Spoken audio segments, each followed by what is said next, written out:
हनुमान जी को पंचमुखी क्यों कहा जाता है? लंका में महाबलशाली मेघनाद के साथ बड़ा ही भीषण युद्ध चला। अंतत मेघनाद मारा गया। रावण, जो अब तक मद में चूर था, राम सेना, खास तौर पर लक्ष्मण का पराक्रम सुनकर थोड़ा तनाव में आया। रावण को कुछ दोहत ही देखकर रावण की मां कैकसी ने उसके पाताल में बसे दो भाइयों अहिरावण और महिरावण की याद दिलाई। रावण को याद आया कि यह दोनों तो उसके बचपन के मित्र रहे हैं। लंका का राजा बनने के बाद उनकी सुध ही नहीं रही थी। रावण यह भली प्रकार जानता था कि अहिरावण व महिरावण तंत्र मंत्र के महापंडित, जादू टोने के धनी और मां कामाक्षी के परम भक्त हैं। रावण ने उन्हें बुला भेजा और कहा कि वह अपने छल बल कौशल से श्री राम व लक्ष्मण का सफाया कर दे। यह बात दूतों के जरिए विभीषण को पता लग गई। युद्ध में अहिरावण व महिरावण जैसे परम मायावी के शामिल होने से विभीषण चिंता में पड़ गए। विभीषण को लगा कि भगवान श्री राम और लक्ष्मण की सुरक्षा व्यवस्था और कड़ी करनी पड़ेगी। इसके लिए उन्हें सबसे बेहतर लगा कि इसका जिम्मा परम वीर हनुमान जी को सौंप दिया जाए। राम लक्ष्मण की कुटिया लंका में सुवेल पर्वत पर बनी थी। हनुमान जी ने भगवान श्री राम की कुटिया के चारों ओर एक सुरक्षा घेरा खींच दिया। कोई जादू टोना, तंत्र मंत्र का असर या मायावी राक्षस इसके भीतर नहीं घुस सकता था। अहिरावण और महिरावण श्री राम और लक्ष्मण को मारने उनकी कुटिया तक पहुँचे पर इस सुरक्षा घेरे के आगे उनकी एक न चली, असफल रहे। ऐसे में उन्होंने एक चाल चली। महिरावण विभीषण का रूप धर के कुटिया में घुस गया। राम व लक्ष्मण पत्थर की सपाट शिलाओं पर गहरी नींद सो रहे थे। दोनों राक्षसों ने बिना आहट के शिला समेत दोनों भाइयों को उठा लिया और अपने निवास पाताल की ओर लेकर चल दिए। विभीषण लगातार सतर्क थे। उन्हें कुछ देर में ही पता चल गया कि कोई अनहोनी घट चुकी है। विभीषण को महिरावण पर शक था। उन्हें राम लक्ष्मण की जान की चिंता सताने लगी। विभीषण ने हनुमान जी को महिरावण के बारे में बताते हुए कहा कि वे उसका पीछा करें। लंका में अपने रूप में घूमना राम भक्त हनुमान के लिए ठीक न था, सो उन्होंने पक्षी का रूप धारण कर लिया और पक्षी का रूप में ही निकुंभला नगर पहुंच गए। निकुंभला नगरी में पक्षी रूप धरे हनुमान जी ने कबूतर और कबूतरी को आपस में बतियाते सुना। कबूतर कबूतरी से कह रहा था कि अब रावण की जीत पक्की है। अहिरावण व महिरावण राम लक्ष्मण को बलि चढ़ा देंगे। बस सारा युद्ध समाप्त। कबूतर की बातों से ही बजरंग बली को पता चला कि दोनों राक्षस राम लक्ष्मण को सोते में ही उठाकर कामाक्षी देवी को बलि चढ़ाने पाताल लोक ले गए हैं। हनुमान जी वायु वेग से रसातल की ओर बढ़े और तुरंत वहां पहुंचे। हनुमान जी को रसातल के प्रवेश द्वार पर एक अद्भुत पहरेदार मिला। इसका आधा शरीर वानर का और आधा मछली का था। उसने हनुमान जी को पाताल में प्रवेश से रोक दिया। द्वारपाल हनुमान जी से बोला कि मुझको परास्त किए बिना तुम्हारा भीतर जाना असंभव है। दोनों में लड़ाई ठन गई। हनुमान जी की आशा के विपरीत यह बड़ा ही बलशाली और कुशल योद्धा निकला। दोनों ही बड़े बलशाली थे। दोनों में बहुत भयंकर युद्ध हुआ, परंतु वह बजरंग बली के आगे न टिक सका। आखिरकार हनुमान जी ने उसे हरा तो दिया, पर उस द्वारपाल की प्रशंसा करने से नहीं रह सके। हनुमान जी ने उस वीर से पूछा कि हे वीर, तुम अपना परिचय दो। तुम्हारा स्वरूप भी कुछ ऐसा है कि उससे कौतूहल हो रहा है। वीर ने उत्तर दिया, मैं हनुमान का पुत्र हूँ और एक मछली से पैदा हुआ हूँ। मेरा नाम है मकरध्वज। हनुमान जी ने यह सुना तो आश्चर्य में पड़ गए। वह वीर की बात सुनने लगे। मकरध्वज ने कहा, लंका दहन के बाद हनुमान जी समुद्र में अपनी अग्नि शांत करने पहुंचे। उनके शरीर से पसीने के रूप में तेज गिरा। उस समय मेरी माँ ने आहार के लिए मुख खोला था। वह तेज मेरी माता ने अपने मुख में ले लिया और गर्भवती हो गई। उसी से मेरा जन्म हुआ है।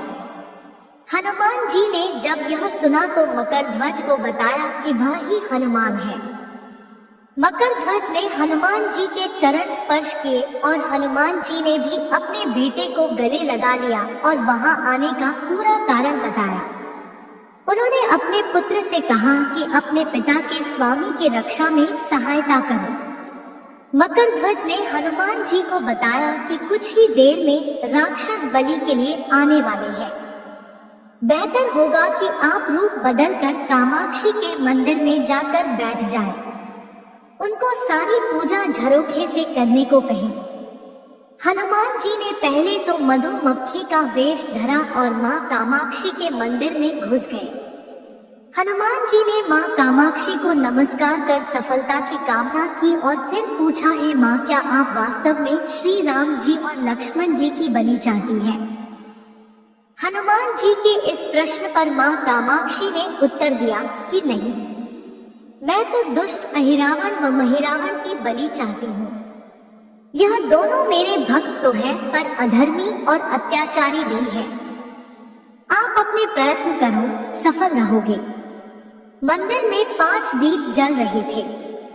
अलग अलग दिशाओं और स्थान पर माँ ने कहा, यह दीप अहिरावण ने मेरी प्रसन्नता के लिए जलाए हैं। जिस दिन ये एक साथ बुझा दिए जा सकेंगे, उसका अंत सुनिश्चित हो सकेगा। इस बीच गाजे बाजे का शोर सुनाई पड़ने लगा। अहिरावण महिरावण बलि चढ़ाने के लिए आ रहे थे। हनुमान जी ने अब माँ कामाक्षी का रूप धरा। जब अहिरावण और महिरावण मंदिर में प्रवेश करने ही वाले थे कि हनुमान जी का महिला स्वर गूंजा। हनुमान जी बोले, मैं कामाक्षी देवी हूँ और आज मेरी पूजा झरोखे से करो। झरोखे से पूजा आरंभ हुई। ढेर सारा चढ़ावा माँ कामाक्षी को झरोखे से चढ़ाया जाने लगा। अंत में बंधक बलि के रूप में राम लक्ष्मण को भी उसी से डाला गया। दोनों बंधन में बेहोश थे। हनुमान जी ने तुरंत उन्हें बंधन मुक्त किया। अब पाताल लोक से निकलने की बारी थी, पर उससे पहले माँ कामाक्षी के सामने अहिरावण महिरावण की बलि देकर उनकी इच्छा पूरी करना और दोनों राक्षसों को उनके किए की सजा देना शेष था। अब हनुमान जी ने मकरध्वज को कहा कि वह अचेत अवस्था में लेटे हुए भगवान राम और लक्ष्मण का खास ख्याल रखे और उसके साथ मिलकर दोनों राक्षसों के खिलाफ युद्ध छेड़ दिया। पर यह युद्ध आसान न था। अहिरावण और महिरावण बड़ी मुश्किल से मरते तो फिर 5-5 के रूप में जिदा हो जाते। इस विकट स्थिति में मकरध्वज ने बताया कि अहिरावण की एक पत्नी नागकन्या है। अहिरावण उसे बलात्कार लाया है। वह उसे पसंद नहीं करती, पर मन मार के उसके साथ है। वह अहिरावण के राज जानती होगी। उससे उसकी मौत का उपाय पूछा जाए। आप उसके पास जाएं और सहायता मांगे। मकरध्वज ने राक्षसों को युद्ध में उलझाए रखा और उधर हनुमान अहिरावण की पत्नी के पास पहुँचे। नागकन्या से उन्होंने कहा कि यदि तुम अहिरावण के मृत्यु का भेद बता दो तो हम उसे मारकर तुम्हें उसके चंगुल से मुक्ति दिला देंगे। अहिरावण की पत्नी ने कहा, मेरा नाम चित्रसेना है। मैं भगवान विष्णु की भक्त हूँ। मेरे रूप पर अहिरावण मर मिटा और मेरा अपहरण कर यहाँ कैद किए हुए हैं, पर मैं उसे नहीं चाहती। लेकिन मैं अहिरावण का भेद तभी बताऊंगी जब मेरी इच्छा पूरी की जाएगी। हनुमान जी ने अहिरावण की पत्नी नागकन्या चित्रसेना से पूछा कि आप अहिरावण की मृत्यु का रहस्य बताने के बदले में क्या चाहती हैं? आप मुझसे अपनी शर्त बताएं, मैं उसे जरूर मानूंगा। चित्रसेना ने कहा, दुर्भाग्य से अहिरावण जैसा असुर मुझे हर लाया। इससे मेरा जीवन खराब हो गया। मैं अपने दुर्भाग्य को सौभाग्य में बदलना चाहती हूँ। आप अगर मेरा विवाह श्री राम से कराने का वचन दे तो मैं अहिरावण के वध का रहस्य बताऊंगी। हनुमान जी सोच में पड़ गए। भगवान श्री राम तो एक पत्नी निष्ठ है, अपनी धर्म पत्नी देवी सीता को मुक्त कराने के लिए असुरों से युद्ध कर रही हैं। वह किसी और से विवाह की बात तो कभी न स्वीकारेंगे। मैं कैसे वचन दे सकता हूँ? फिर सोचने लगे कि यदि समय पर उचित निर्णय न लिया तो स्वामी के प्राण ही संकट में है। असमंजस की स्थिति में बेचैन हनुमान जी ने ऐसी राह निकाली कि सांप भी मर जाए और लाठी भी न टूटे। हनुमान जी बोले, तुम्हारी शर्त स्वीकार है, पर हमारी भी एक शर्त है। यह विवाह तभी होगा जब तुम्हारे साथ भगवान राम जिस पलंग पर आसीन होंगे वह सही सलामत रहना चाहिए। यदि वह टूटा तो इसे अपशकुन मानकर वचन से पीछे हट जाऊंगा। जब महाकाय अहिरावण के बैठने से पलंग नहीं टूटता तो भला श्री राम के बैठने से कैसे टूटेगा? यह सोचकर चित्रसेना तैयार हो गई। उसने अहिरावण समेत सभी राक्षसों के अंत का सारा भेद बता दिया। चित्रसेना ने कहा, दोनों राक्षसों के बचपन की बात है। इन दोनों के कुछ शरारती राक्षस मित्रों ने कहीं से एक भ्रामरी को पकड़ लिया। मनोरंजन के लिए वे उसे भ्रामरी को बार बार कांटों से छेड़ रहे थे। भ्रामरी साधारण भ्रामरी न थी, वह भी बहुत मायावी थी, किंतु किसी कारणवश वह पकड़ में आ गई थी। भ्रामरी की पीड़ा सुनकर अहिरावण और महिरावण को दया आ गई और अपने मित्रों से लड़कर उसे छुड़ा दिया। मायावी भ्रामरी का पति भी अपनी पत्नी की पीड़ा सुनकर आया था। अपनी पत्नी की मुक्ति से प्रसन्न होकर उस भौरे ने वचन दिया था कि तुम्हारे उपकार का बदला हम सभी भ्रमर जाति मिलकर चुकाएंगे। ये भौरे अधिकतर उसके शयन कक्ष के पास रहते हैं। ये सब बड़ी भारी संख्या में है। दोनों राक्षसों को जब भी मारने का प्रयास हुआ है और ये मरने को हो जाते हैं, तब भ्रमर उनके मुख में एक बूंद अमृत का डाल देते हैं। उस अमृत के कारण ये दोनों राक्षस मरकर भी जिंदा हो जाते हैं। इनके कई रूप उसी अमृत के कारण है। इन्हें जितनी बार फिर से जीवन दिया गया उनके उतने नए रूप बन गए हैं। इसलिए आपको पहले इन भंवरों को मारना होगा। हनुमान जी रहस्य जानकर लौटे। मकरध्वज ने अहिरावण को युद्ध में उलझा रखा था, तो हनुमान जी ने भंवरों का खात्मा शुरू किया। वे आखिर हनुमान जी के सामने कहां तक टिकते? जब सारे भ्रमर खत्म हो गए और केवल एक बचा तो वह हनुमान जी के चरणों में लौट गया। उसने हनुमान जी से प्राण रक्षा की याचना की। हनुमान जी पसीज गए। उन्होंने उसे क्षमा करते हुए एक काम सौंपा। हनुमान जी बोले, मैं तुम्हें प्राण दान देता हूँ, पर इस शर्त पर कि तुम यहाँ से तुरंत चले जाओगे और अहिरावण की पत्नी के पलंग की पाटी में घुसकर जल्दी से जल्दी उसे पूरी तरह खोखला बना दोगे। भंवरा तत्काल चित्रसेना के पलंग की पाटी में घुसने के लिए प्रस्थान कर गया। इधर अहिरावण और महिरावण को अपने चमत्कार के लुप्त होने से बहुत अचरज हुआ, पर उन्होंने मायावी युद्ध जारी रखा। भ्रमरों को हनुमान जी ने समाप्त कर दिया। फिर भी हनुमान जी और मकरध्वज के हाथों अहिरावण और महिरावण का अंत नहीं हो पा रहा था। यह देखकर हनुमान जी कुछ चिंतित हुए। फिर उन्हें कामाक्षी देवी का वचन याद आया। देवी ने बताया था कि अहिरावण की सिद्धि है कि जब पांचों दीप को एक साथ बुझेंगे तभी वे नए नए रूप धारण करने में असमर्थ होंगे और उनका वध हो सकेगा। हनुमान जी ने तत्काल पंचमुखी रूप धारण कर लिया।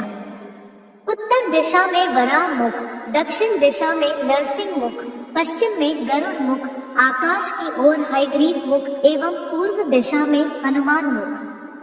उसके बाद हनुमान जी ने अपने पांचों मुख द्वारा एक साथ पांचों दीपक बुझा दिए। अब उनके बार बार पैदा होने और लंबे समय तक जिंदा रहने की सारी आशंकाएं समाप्त हो गई थी। हनुमान जी और मकरध्वज के हाथों शीघ्र ही दोनों राक्षस मारे गए। इसके बाद उन्होंने श्री राम और लक्ष्मण जी की मूर्छा दूर करने के उपाय किए। दोनों भाई होश में आ गए। चित्रसेना भी वहां आ गई थी। हनुमान जी ने कहा, प्रभु, अब आप अहिरावण और महिरावण के छल और बंधन से मुक्त हुए, पर इसके लिए हमें इस नागकन्या की सहायता लेनी पड़ी थी। अहिरावण इसे बलपूर्वक उठा लाया था। वह आपसे विवाह करना चाहती है। कृपया उससे विवाह कर अपने साथ ले चले, इससे उसे भी मुक्ति मिलेगी। श्री राम हनुमान जी की बात सुनकर चकराए। इससे पहले कि वह कुछ कह पाते, हनुमान जी ने ही कह दिया, भगवान, आप तो मुक्तिदाता है। अहिरावण को मारने का भेद इसी ने बताया है। इसके बिना हम उसे मारकर आपको बचाने में सफल न हो पाते। कृपा निधान इसे भी मुक्ति मिलनी चाहिए। परंतु आप चिंता न करें। हम सबका जीवन बचाने वाले के प्रति बस इतना कीजिए कि आप बस इस पलंग पर बैठिए, बाकी का काम मैं संपन्न करवाता हूँ। हनुमान जी इतनी तेजी से सारे कार्य करते जा रहे थे कि इससे श्री राम जी और लक्ष्मण जी दोनों चिंता में पड़ गए। वह कोई कदम उठाते कि तब तक हनुमान जी ने भगवान राम की बाह पकड़ ली। हनुमान जी ने भावावेश में प्रभु श्री राम की बाह पकड़कर चित्रसेना के उस सजेजे विशाल पलंग पर बिठा दिया। श्री राम कुछ समझ पाते कि तभी पलंग की खोखली पाटी चरमरा कर टूट गई। पलंग धराशायी हो गया। चित्रसेना भी जमीन पर आ गिरी। हनुमान जी हंस पड़े और फिर चित्रसेना से बोले, अब तुम्हारी शर्त तो पूरी हुई नहीं, इसलिए यह विवाह नहीं हो सकता। तुम मुक्त हो और हम तुम्हें तुम्हारे लोग भेजने का प्रबंध करते हैं। चित्रसेना समझ गई कि उसके साथ छल हुआ है। उसने कहा कि उसके साथ छल हुआ है। मर्यादा पुरुषोत्तम के सेवक उनके सामने किसी के साथ छल करें, यह तो बहुत अनुचित है। मैं हनुमान को श्राप दूंगी। चित्रसेना हनुमान जी को श्राप देने ही जा रही थी कि श्री राम का सम्मोहन भंग हुआ। वह इस पूरे नाटक को समझ गए।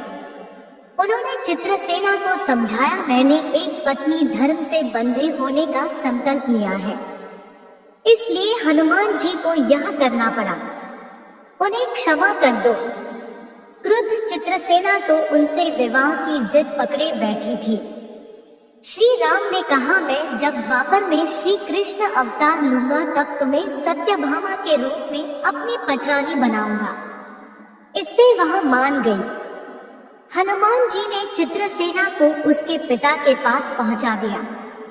चित्रसेना को प्रभु ने अगले जन्म में पत्नी बनाने का वरदान दिया था। भगवान विष्णु की पत्नी बनने की चाह में उसने स्वयं को अग्नि में भस्म कर लिया।